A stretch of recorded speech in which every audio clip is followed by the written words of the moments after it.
Upload అవుతుంది ఏ టీవీలో. నిన్న ఇది బలిపోయిందనా?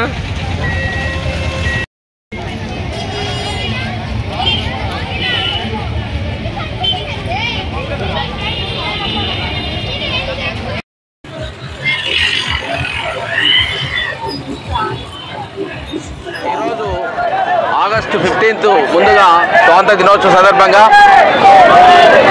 ప్రధానమంత్రి ఆదేశాల మేరకు హర్ ఘర్ తిరంగా కార్యక్రమంలో భాగంగా పిల్లలు, మున్సిపల్ స్టాఫ్ అందరూ కూడా ఈ కార్యక్రమం నిశ్చయం జరుగుతుంది. స్వాతంత్రోద్యమంలో అందరూ పాల్గొని భావి తరాలన్నటువంటి భవిష్యత్తును పాటుపడాలని అందరికీ ఆదేశించడం జరుగుతూ ఉంది.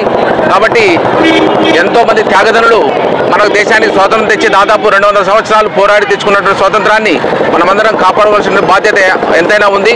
కుల మతాలకు అతీతంగా, రాజకీయాలకు అతీతంగా మనమందరం కూడా జాతి భారత మాతను ఆదర్శంగా తీసుకొని ముందుకెళ్లాల్సిందిగా రిక్వెస్ట్ చేస్తున్నాం. Thank you.